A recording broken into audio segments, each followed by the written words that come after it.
오는 말이 고와야 가는 말이 곱다는 말, 그리고 주는 게 있으면 가는 것도 있다라는 말. 다들 아시죠? 비단 사회생활이나 개인의 문제만은 아니라고 생각해요. 제가 이혼한 결정적인 이유가 바로 이거거든요. 친구들 중 몇몇은 저보고 그러더라고요. 전 남편이 여자가 생긴 것도 아니고 돈을 안 버는 것도 아닌데 꼭 이혼을 했어야 했냐라고요. 그런데 웃긴 건 그 친구들 대부분은 아직 결혼을 안 한 애들이라는 거죠. 결혼한 친구들은 열이면 열 모두 다 그건 무조건 이혼각이었다고 합니다. 제 이혼 이야기 한번 들어봐 주실래요? 그리고 정말 제가 지나치게 오버한 건지 아니면 충분히 이혼할 만했던 건지 판단을 해주시면 감사하겠습니다. 저는 33살이고요. 직업은 어린이집 선생님이에요. 특별할 것 없는 집에서 태어났고 위로 오빠 하나에 아래로 여동생 한 명 있습니다. 남편과 만나게 된 건 몇 년 전으로 거슬러 올라가네요. 원래 남편과 저는 초등학교 동창이에요. 하지만 말만 동창이지 정작 얼굴도 잘 기억 안 납니다. 한 번도 같은 반이었던 적이 없었거든요. 그러니 둘 사이에 어떤 추억을 공유하거나 같이 무언가를 했던 기억은 없어요. 그나마 동창이었다는 것도 친구들을 통해 알게 된 거고요. 오지랖 넓은 친구들 중에 제 베스트 프렌드가 한 명 있는데 그 친구도 저와 같은 초등학교를 나왔어요. 어느 날 갑자기 초등학교 동창회를 만든다고 설레발을 치길래 그런가 보다 하고 말았죠. 그때만 해도 저는 다니는 어린이집을 그만두고 새로운 어린이집 알아보느라 눈, 코, 뜰 새 없이 바쁘게 쫓아다녀서 동창회다 뭐다 신경 쓸 겨를도 없었고 딱히 초등학교 친구들 중에 보고 싶은 애가 있는 것도 아니라 제발 한 번만이라도 참석 좀 하라는 친구 말에 건성으로 대답만 하고 한 번도 나간 적은 없었네요. 몇 번 모이다 그만둘 줄 알았던 친구는 몇 년간을 꾸준하게 동창회를 했고 어느 정도 자리를 잡은 제가 호기심에 한번 나간 자리에서 남편을 만났어요. 앞에도 이야기했듯이 다른 동창 녀석들은 그래도 얼굴 보니 어렴풋이라도 기억은 났지만 남편은 아예 처음 보는 사람 같았어요. 이런저런 이야기를 하다 한 번도 같은 반이 안 돼서 제 기억에 그 사람이 없었다는 걸 알았는데 신기하게도 남편은 어릴 때의 저를 너무도 선명하게 기억하고 있는 겁니다. 알고 보니 제가 모르던 그 시절에 남편은 저를 좋아했다는 거예요. 아주 어린 시절 풋풋한 감정이었지만 그동안 이따금씩 제 생각을 했다는 남편이 저는 싫지 않았습니다. 누가 자기를 좋아했다는 말을 듣고 싫어할 사람은 없잖아요.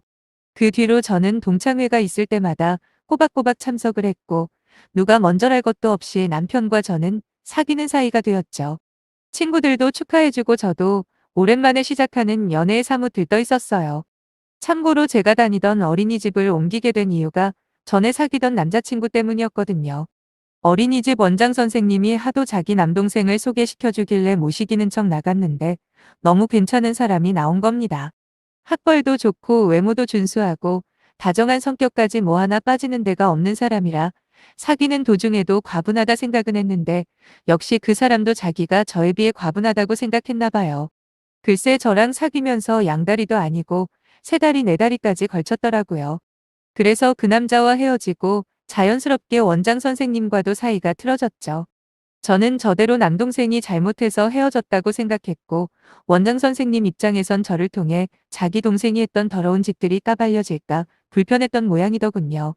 그래서 할 수 없이 약자인 제가 직장을 옮긴 거예요. 그 뒤로 몇 년 동안 남자는 쳐다도 안 봤네요. 한 번 큰 상처를 입은 저는 누가 관심을 보이면 좋기는커녕 오히려 불쾌하고 짜증만 났고 또 그걸 그대로 밖으로 드러내며 살다 보니 나중엔 누구도 제게 다가오지 않았어요.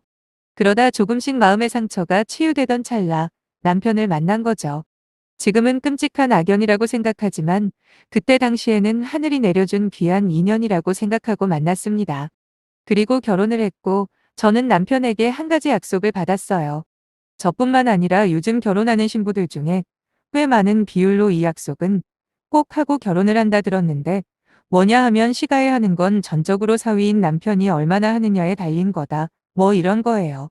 즉 시댁에 용돈을 50만 원 드린다. 그러면 친정에도 똑같이 50만 원. 그리고 명절에는 교대로 우선순위를 주고 또 시가에 방문하는 횟수만큼 친정에도 방문한다 등등. 남편에게 다른 건 몰라도 이것만큼은 지켜달라고 확답을 요구했어요. 남편도 뭐 생각할 시간도 필요 없다는 듯 바로 동의했습니다. 남편은 이런 말까지 덧붙였는데 너 각오해. 내가 처가에 진짜 잘할 거거든. 그만큼 너도 우리 집에 잘하려면 꽤 피곤할 거야. 라며 이런 약속이 오히려 저한테 불리할지도 모른다고 자신만만한 남편을 보며 저는 속도 없이 나처럼 결혼 잘하는 사람도 없을 거라는 착각에 빠졌죠. 하지만 저의 이런 엄청난 착각이 부서지는 데에는 그리 많은 시간이 필요하지는 않더군요. 신혼여행 다녀와서 보통의 관례대로 친정에서 하룻밤 자러 갔는데 남편은 뭐가 그렇게 불편하고 불만인지 입은 대빨이 나와서는 인사도 하는 둥 마는 둥 하고 우리 엄마가 우리 박서방 오느라 고생했지? 피곤할 텐데 어서 씻고 밥부터 먹어. 차린 건 없지만 그래도 열심히 준비했네라고 하시자. 별말 없이 네 한마디만 하고는 눈도 안 마주치고 화장실로 쌩 들어가 버리더라고요. 밥 먹는 동안에도 신혼여행은 어땠냐는 아빠의 질문에도 좋았습니다라고 단답형으로 말하곤 밥 먹는 내내 깨작깨작. 거기다 결정적인 건 남편이 술을 참 좋아하거든요. 그런데 아빠가 한잔하자면서 고이 아껴두던 인삼주를 권하는데 거기다 대고 저 술 안 마십니다. 학원 잔을 엎어버리는 겁니다. 진짜 무슨 기계인간이 대답하는 줄 알았어요. 거기다 인상은 얼마나 찌푸리고 있는지. 하다못해 미소 한 번 안 짓는 남편을 따로 불러서 따져봤었습니다. 아니 뭐가 그렇게 힘들고 불만이야. 인상을 왜 그렇게 쓰고 있어? 너 때문에 다들 불편해하는 거 안 보여? 그리고 술을 안 마시긴 개뿔. 컨디션이 안 좋으면 잔이라도 받고 안 마시면 될 거 아니야. 꼭 아빠 손 부끄럽게 면전에다 대고 거절해야 직성이 풀리냐? 어디 아프면 아프다고 말을 하던가. 전부 우리 온다고 기다리고 있던 가족들인데 인상 좀 펴. 라고 따졌죠. 그러자 남편은 여전히 뾰루퉁한 얼굴로 불편한데 어떻게 하냐고 안 그래도 피곤한데 니 말대로 가족이라면서 그 정도면 이해 못 해주냐고 마음에도 없는 걸 강요하면 그게 가시관이냐며 오히려 저한테 화를 내더라고요. 저는 꾹 참았습니다. 대판하고 싶었지만 괜히 일 크게 만들어봐야 친정 식구들 걱정만 시킬 테니 말이에요. 그래서 그날 피곤하다는 핑계를 대고 그날 저녁에 신혼집으로 돌아왔어요. 물론 크게 말싸움도 했죠. 하지만 남편의 결론은 한결같았어요. 있는 그대로 보여주는 게 진짜 가족이다 라는 결론 말이에요. 그때 저는 더 이상 논리로 이길 수가 없어서 속으로 두고 보자 하고 있었고 다음날 시댁에 갔습니다. 저요? 그 전날 남편이 했던 그대로 했어요. 대답도 단답형으로만 네네 하고 별로 웃지도 않았어요. 사실 웃을 기분도 아니었고요. 그런데 갑자기 시어머니가 저보고 얘 너 지금 뭐 하는 거니?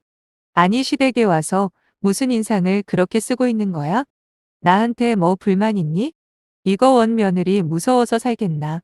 하면서 저를 막 야단을 치시는 거예요.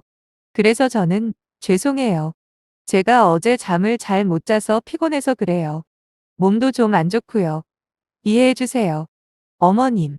라고 대답을 했는데 이제는 시아버지까지 나서서 아무리 그래도 그렇지 어디 시부모가 앞에 있는데 그렇게 뚱한 표정으로 있어? 며느리가 말이야.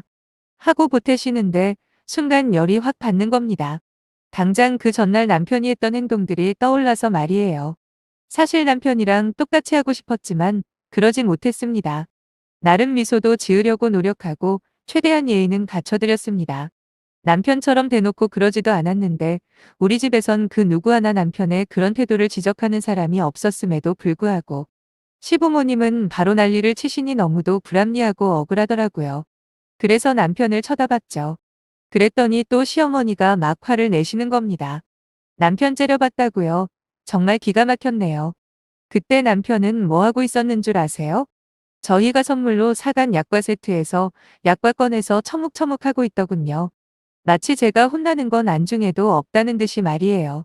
그때 다 들어 엎었어야 하는데 진짜 지금도 후회막급입니다. 그나마 다행인 점은 시가에 갈 일이 생각보다 많지 않았다는 건데 그마저도 갈 때마다 제 태도에 대해서 매번 지적을 하시더라고요. 저요, 솔직히 어른들한테 깍듯하게 할 줄 압니다. 어린이집에서 일하면서 애교도 나름 많이 늘었고요. 하지만 이상하게도 한 번 마음 상한 뒤로는 시갈만 가면 평소에 저처럼 살갑게 하지 못했다는 거 인정해요. 그래도 남편처럼 똥 씹은 얼굴로 있지는 않았어요. 묻는 말의 대답도 나름 성의 있게 했다고 생각하고 또 설거지며 사소한 일거리가 보이면 먼저 움직이곤 했는데 시부모님 눈에는 성에 안 찼나 보더라고요. 뭐가 그렇게 불만이신지 그럴수록 저는 더 움츠러들었고 그럼 또 빠릿빠릿하지 못하다며 트집을 잡으셨네요.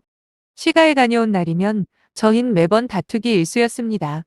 거기다 결혼 전에 한 약속대로 시가에 다녀오면 그 다음 주나 아니면 시간을 꼭 내서라도 친정의 남편을 끌고 다녀왔는데 남편은 한결같더군요. 뭐가 그렇게 마음에 안 드는 사람처럼 뾰루퉁한 표정과 단답형의 대답 말이에요. 저희 엄마 아빠는 그런 남편을 과묵해서 좋다고 하시면서도 제게 따로 전화해서 혹시 둘이 싸웠냐고 물으실 정도였으니 더 이상 설명 안 해도 어떤 상황인지 아시겠죠. 그렇게 풀리지 않는 갈등을 안고 살았으니 제 마음이 편할 리가 있겠어요. 하지만 그때만 해도 이혼이라는 단어는 전혀 생각도 안 해봤습니다. 처가에서 인상 쓰는 것만 빼면 다른데 한눈 팔지도 않고 성실하게 자기 할 일은 잘하는 편이었으니까요. 물론 시댁에 다녀오는 게 스트레스긴 했어도 뭐 그리 자주 가지는 않으니 그때만 잘 넘기면 된다고 생각했는데 친정엄마 생신날 사건이 터져버렸네요. 저희 식구들은 생일날 보통 여행을 갑니다. 여행이라고 해봐야 요즘 시기에 거창하게 해외로 나가거나 그러진 못하고요. 미리 스케줄을 다 맞춰놓고 괜찮은 바닷가 근처 콘도 하나 빌려서 맛있는 것도 실컷 먹고 남자들은 낚시도 하고 여자들은 오랜만에 집안일에서 벗어나 자유를 즐기곤 했는데 이번 엄마 생신 때는 워낙 방역해되는 통에 그냥 집에서 보내기로 했어요. 누구 한 명 빠지는 사람 없도록 무려 한 달 전부터 이야기를 해놓았기 때문에 시간 비우는 건 문제가 안 되었죠. 그런데 엄마 생신 바로 전날 남편이 친구 아버지가 돌아가셨다면서 밤늦게 급하게 나가는 겁니다. 전 곧이곧대로 믿었어요. 설마 사람 목숨 가지고 거짓말을 하는 거일 줄은 꿈에도 몰랐으니 말이에요. 그렇게 남편만 빠지고 나머지 식구들끼리 생신 잘 치르고 돌아왔습니다. 남편은 아직 돌아오지 않았더라고요. 자고 오나 보다 생각하고 저는 먼저 씻고 잠에 들었는데 밤늦게 전화가 울리는 거예요. 받아보니 남편 직장 동료였죠. 아니 글쎄 남편 놈이 술에 취해서 2층 계단에서 굴러떨어져 구급차 타고 병원으로 가는 중이라는 거예요. 저는 그때만 해도 상가집에서 술 마시다 사고가 난 줄 알고 불이 나게 병원으로 달려갔습니다. 그런데 거기서 들은 이야기는 제 뒷목을 잡게 하기에 충분했네요. 이 인간이 친구 상가집 간다고 제게 거짓말을 하고 싫다는 직장 동료 불러서 술을 마신 겁니다. 영문도 모르고 끌려 나온 직장 동료는 간단하게 먹고 들어가려고 했는데 남편 놈이 한 잔만 더 하며 고집을 부려 결국 둘 다 만취를 했는데 2층에 있는 맥주집에서 내려오다 남편이 굴러떨어진 거죠. 그것도 하필 계단 모서리에 광대 쪽을 심하게 부딪혀 엄청 찢어졌더라고요. 피가 철철 나는 걸 본 근처 손님이 119에 신고를 해줬고 술이 깬 직장 동료가 제게 전화를 한 겁니다. 밤새도록 저는 남편 옆에서 화를 가라앉히지 못하고 앉아 있었어요. 아침 해가 뜨자 잠에서 깬 남편은 얼굴이 퉁퉁 부어 물을 찼다. 저랑 눈이 마주쳤어요.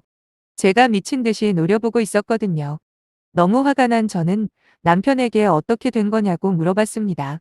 상갓집 같은 소리 할 거면 그냥 닥치고 왜 우리 엄마 생일날 거짓말하고 싫다는 사람까지 꼬드겨서 술을 마셨냐 따졌죠. 다른 환자들도 있어서 입 꽉 깨물고 최대한 인내심을 발휘해 조용히 말했습니다. 남편 놈은 더 이상 속이는 게 무의미하다는 걸 깨달았는지 솔직하게 말하더라고요. 제게 미안하다는 남편은 그나마 생각해낸 핑계가 너무 불편해서 어쩔 수 없었답니다. 평범한 날도 아니고 생일날인데 그럼 온 가족들이 다 모일 거 생각하면 숨이 턱턱 막혀서 자기도 모르게 그랬다면서 자기가 오죽하면 그랬는지 저한테 이해를 해달라고 하는 거예요. 그러면서 말 나온 김에 이제는 저희 집에 가는 거 명절 외에는 그만하고 싶다고 하길래 저도 지지 않고 바로 물어봤습니다. 그럼 나도 시가에 명절에만 가도 되냐고요. 당신 부모님 난리칠 거 불보듯 뻔한데 감당해 줄 수 있냐고 했더니 이 미친놈이 하는 대답이 뭔지 아세요? 아니 그건 경우가 다르지.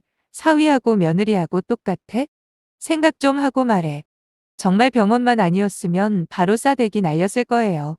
손이 올라갔다가 겨우 참고 너 같은 이중인격자랑 이제 볼 일 없으니 너 마음대로 살라 하고 병원 밖으로 나왔습니다. 그리곤 바로 시어머니한테 전화드렸어요.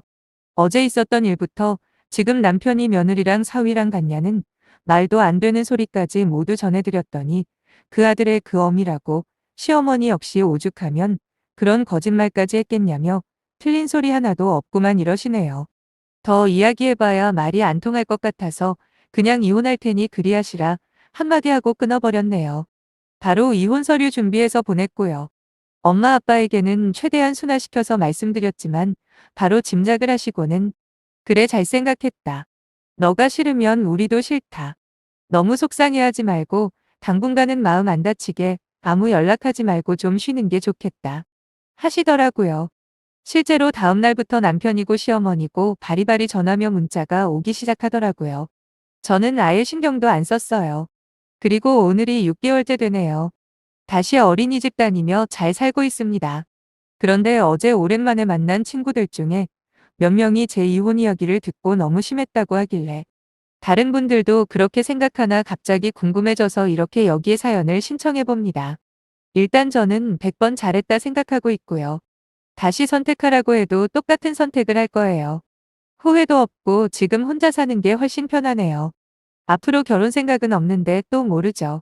사람 일은 장담하는 게 아니라는 걸 제 결혼 생활을 통해서 뼈저리게 느꼈거든요. 아무튼 아니다 싶은 상황이 오면 빠르게 결단 내리는 게 제일인 것 같네요. 끝까지 읽어주셔서 감사하고 제 이혼 이유에 대해서 의견 좀 남겨주세요. 진짜 제 친구들처럼 생각하는 사람이 있을까 궁금하거든요. 그럼 안녕히 계세요.